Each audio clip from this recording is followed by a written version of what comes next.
yung asin. Hindi. Dapat ibutbuto doon sa sopas para magkaroon ng lasa. Ang asin has to be in touch with the thing na dapat niyang baguhin. And so, the Christian should be. Kung hindi natin naintindihan yon, si Kristo dinagdagan pa. If you are the salt of the earth, the Christian too is asked to be light of the world. My dear friends, brothers and sisters, ang sabi nga nila, patay natin ang lahat ng ilaw na naandito. At sa kadilimang iyan, magpasok ka ng isang kandila. There are two things that will happen. You suddenly realize, aandap-andap mayang kandilang iyan, darkness will not anymore be complete. Aandap-andap mayang kandilang iyan, darkness has not overcome. Iisang kandila lamang. But funny, katulad ng asin, the light has to get in touch with darkness in order for it to be appreciated. Yung ilaw na yan, ilabas mo doon sa labas, sa kalagitnaan ng tanghali. Abay, walang silbi yan. Bakit? Maliwanag na. Kaya ang sinasabi ni Kristo, sa isang mundong may kadiliman, kayo mga Kristiyano ang magsisilbi bilang tanglaw ng mundo.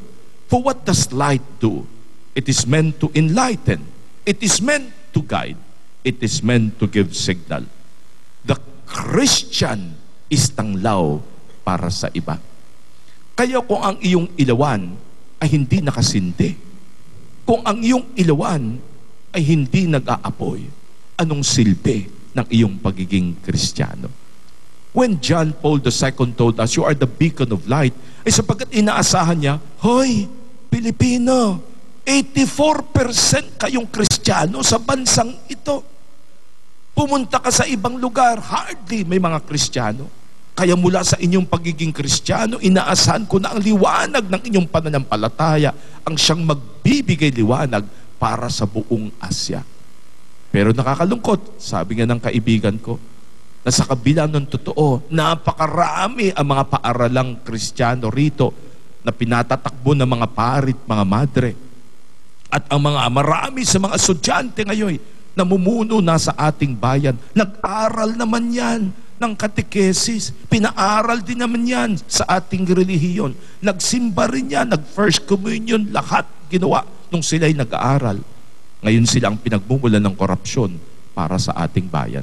Sabi ng isang kaibigan ko, Father, as far as I know, lahat ng ating prayers of the faithful every Sunday sa misa, ang isa sa mga pinagdarasal ay ang mga opisyal ng gobyerno. Father, parang hindi ata tumatalab yung ating dasal.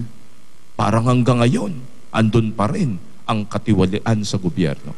Alam nyo, last Sunday, hindi nyo po alam, meron pong dumating ritong isang PMAer. Siya po isang first lieutenant na ngayon, kakapromote lang. At siya po'y galing sa Mindanao.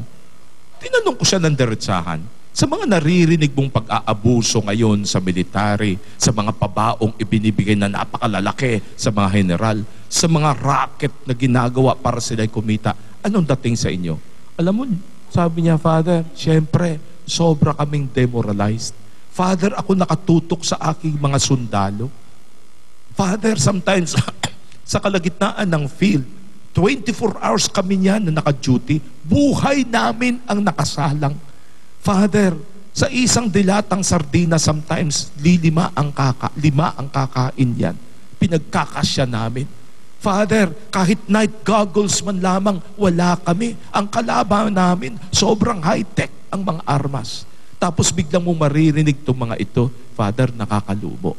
Father, para sa amin yung 1 milyon na maibigay sa isang buong batalyon, that can make a lot of difference. And we see that. And suddenly we are so sad that darkness has become the ruling thing. Alam mong sinabi ng isang commentator, ang nakakatakot dito ay hindi yung nangyari ang korupsyon, kundi na ang korupsyon has become institutionalized. Ganun na yun eh. Sunod-sunod na mga mag-aalisan ng mga sinasabing chief of staff, dadaan na sa pabaon system. May nagkakwento sa akin kagabi lamang, Father, si General De Villa, nang siya po, kaya bibigkasin ko yung pangalan, nang siya po ay umalis na at nag-retire bilang Chief of Staff, tumawag yan sa isang kaibigan kong bangkero at ang sinabi, Boss, ako ho'y tumanggap na nung aking separation pay. Nagtatanong ako sa iyo kung paano ba i-manage etong aking pera. Nag-isip yung bangkero, abay tinawagan pa ako, siguradong napakalaki nito. Magkano ba yung tinanggap mo? Alam mo sinabi, 1.5 million. Yun ang separation pay noon. Kung bakit umabot sa 160 para sa iba ngayon, aba hindi natin maintindihan. My dear friends, in this moment of darkness, who do we expect to be light?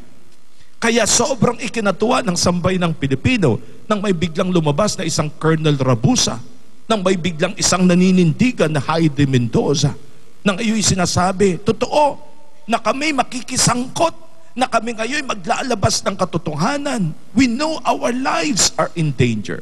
We know pwede kami ipapatay sa napakalaking yaman na yan. Pero dapat kaming manindigan sapagkat ang Kristiyano ay magbibigay liwanag dapat. My dear friends, brothers and sisters, ang sabi nga nila, pag ikaw ay nasa liwanag, kitang-kita ang lahat ng iyong gawain.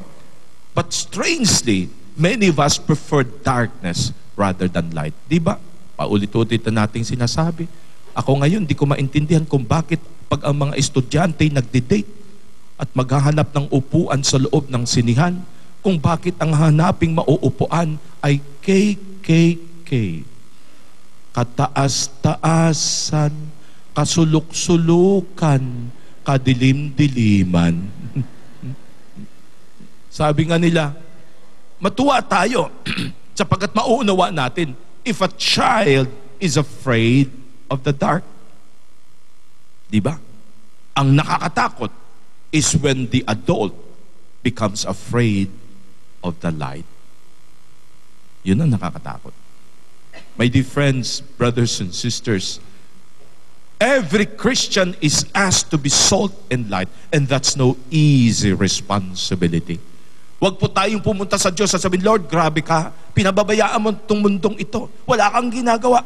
Tignan mo yung pagpapabayaan ng mga government officials. Tignan mo yung ginagawa na korupsyon. Tignan mo yung gulo na nangyayari sa aming bayan. Tignan mo yung sinasabing katiwalian, ang pag-aabusong aming nakikita. Lord, wala kang ginagawa. Talagang maririnig natin ang sasabihin niya, hoy, mayroon na akong nagawa. Nilikha kita. At sa iyo ibinigay ko ang karapatan na maging asin para sa mundong ito, na maging tanglaw, ilaw para sa buong sanlibutan. Ang isang tunay na Kristiyano ay nakikisangkot. Ang isang tunay na Kristiyano ay nabubuhay sa liwanag. Ang isang tunay na Kristiyano nagbibigay ng liwanag.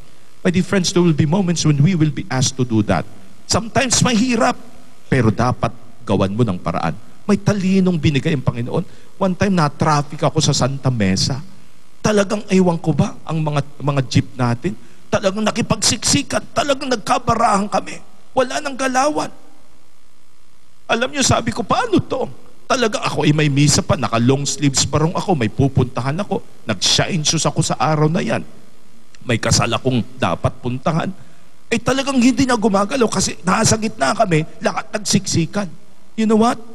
Biglang naalala ko, sandali, ako pala'y volunteer na Polcom something. So nakita ko yung ID ko. Alam mo, kinuha ko yung ID, sinuot ko, naka-long sleeves barang ako, lumabas ako ng kotse, ay talagang nag-traffic ako. Talagang yung mga yung mga jeep, pinagbubugbog ko yung atras. Tapos hanggang sa, finally, alam mo, ang laki ng tuwa ko, na ako'y naialis ko yung gulong iyon, and everybody was able to pass. Ang ikinalungkot ko'y eto, biglang may dumadating, wang-wang. Nilampasan lang kaming lahat. No? Yun dapat gawin niya at dapat ayusin. And yet, kung titignan natin at sasabing wala tayong magagawa, ay talagang walang mangyayari sa mundo. Nung panahong lumang o during the olden times, totoo, walang kuryente. Kaya may naka-assign po na magsisindi pa isa-isa nung mga lights sa streets. Sabi nga nila, at ang ganda. As someone was looking at it all, ang sabi niya, hindi ko na nakita yung nagsisindi ng ilaw na mga lampara sa daan. Pero alam kong dumaan siya kasi nakita ko ang ilaw na kanyang iniwanan. Our challenge, let your light shine. Be salt that makes a difference. That's the only way we can truly be Christians. Amen. Tayo po'y magsitayo. As we proclaim, I believe in God, the Father Almighty, Creator of heaven and earth. I believe in Jesus Christ, His only Son, our Lord. He was conceived by the power of the Holy Spirit.